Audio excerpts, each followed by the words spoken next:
Lebanon, a land where the mountains touch the sky, where ancient temples sleep in silence, and where civilizations have written their stories in stone.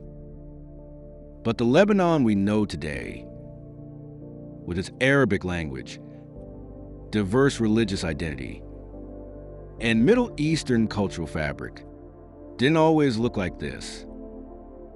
Before the rise of Islam in the 7th century, Lebanon was a completely different world, culturally, politically, and religiously. And when Islam arrived, everything changed, not suddenly, but in powerful waves that reshaped language, society, and the very identity of the land. Today, we take a journey through 3,000 years of Lebanese history, from the era of the Phoenicians to the Byzantine Christians, and finally, through the transformative force of Islam. This is the story of Lebanon before Islam, and how Islam changed the country forever.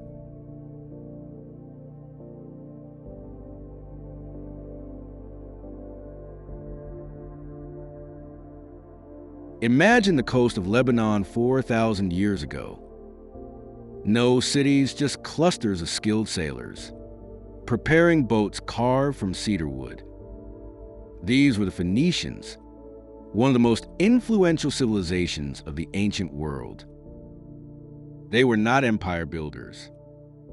They were traders, navigators, and innovators from the cities of Byblos, Sidon, Tyre.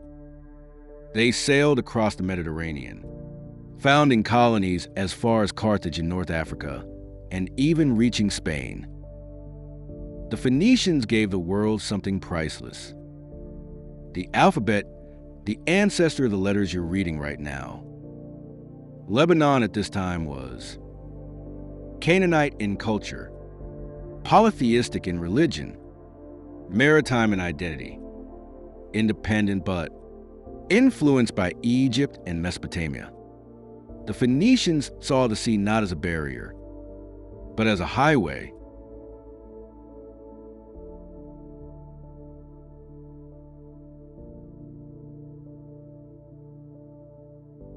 When the Persian Empire conquered the region, Lebanon cities retained autonomy. They paid tribute, but continued trading freely.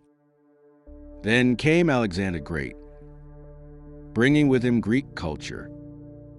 Under the Seleucids, Lebanon slowly absorbed Greek language, Greek art, Greek religious ideas. Temples were built, theaters rose, and cities like Baalbek became masterpieces of Greco-Roman architecture. Lebanon was now a hybrid civilization, Phoenician at its core, but layered with Greek influence.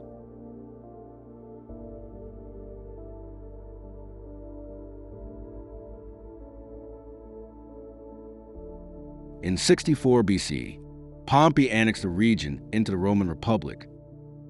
Under Rome, Lebanon thrived. The Romans built ports, roads, aqueducts, temples, and of all of them, the most astonishing is Baalbek, the Temple of Jupiter, one of the largest religious structures ever built. Roman Lebanon was prosperous, cosmopolitan, legally protected, integrated into Mediterranean trade.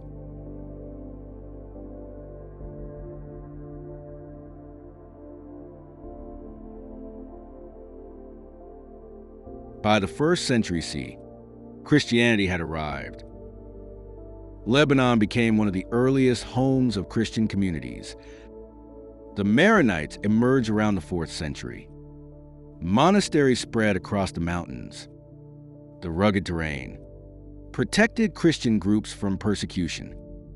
By the time the Roman Empire became the Byzantine Empire, Lebanon was deeply Christian, culturally, linguistically, and spiritually. The Byzantine period emphasized Greek language, Christian theology, monastic culture. This was the world that existed right before the arrival of Islam. A world of churches, Greek administration, Roman law, and Phoenician heritage. But change was coming.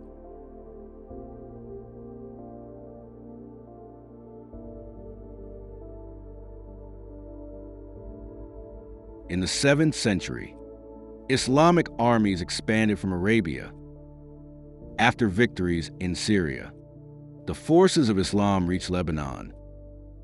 Unlike other regions, Lebanon was not conquered in one battle. It was a gradual process. Coastal cities surrendered. Mountain valleys negotiated. Local Christian groups retained autonomy. Islam brought new cultural currents. Arabic language, Islamic governance, new tax systems, religious coexistence policies, dhimma. But importantly, Islam did not erase the Christian presence. It added a new layer to Lebanon's already diverse identity.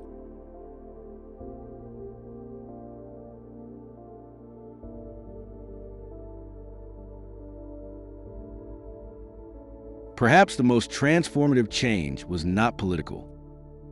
It was linguistic. Before Islam, Greek was the administrative language. Aramaic was common among locals. Syriac was used in churches. After Islam, Arabic slowly became dominant, first in government, then in daily life. By the 10th century, most of Lebanon spoke Arabic. The region culturally integrated into the Arab world. This is why Lebanon today is considered part of both the Arab nation and the Middle East.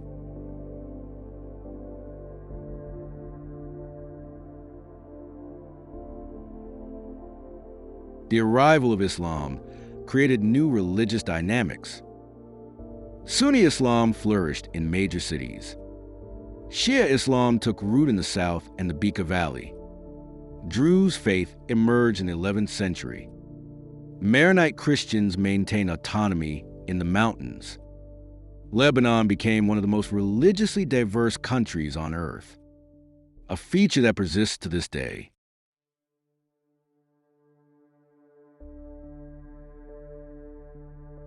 Before Islam, Byzantine rule, Greek administration, Roman laws. After Islam, new governors appointed. Arabic replaced Greek. Islamic legal frameworks introduced. Lebanon shifted from the orbit of the Mediterranean to the orbit of the Islamic caliphates.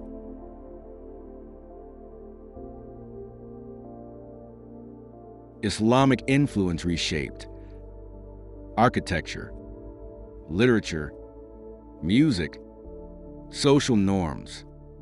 The cultural identity of Lebanon shifted from Greco-Roman Christian traditions to an Arab-Islamic cultural framework, especially in cities.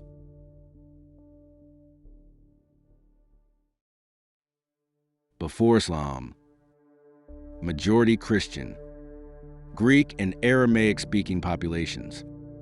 After Islam, growth of Muslim populations, diversification into Sunni, Shia, Druze, coexistence with Maronite, Greek Orthodox, Syriac communities. Lebanon became a mosaic, where every religious group held a piece of the puzzle. Lebanon today carries Phoenician roots, Roman monuments, Greek philosophies, Christian monastic traditions, Arabic language, Islamic cultural identity. Islam did not wipe away Lebanon's past. It added a new chapter. And through this transformation, Lebanon became what it is today, a crossroad of civilizations, a mosaic of faiths, and a bridge between worlds. From Phoenician sailors to Roman emperors, from Byzantine monks to early Muslim dynasties, Lebanon is not a single story, but a library of stories. The arrival of Islam marked one of the greatest turning points, reshaping language, religion, politics, and identity. But through every century, one thing has remained constant: Lebanon's spirit, resilient, diverse, and eternally tied to the mountains and the sea. If you enjoyed this deep dive, don't forget to like, subscribe, and join us again on Renaissance Reframed, where history is not just told, it is reborn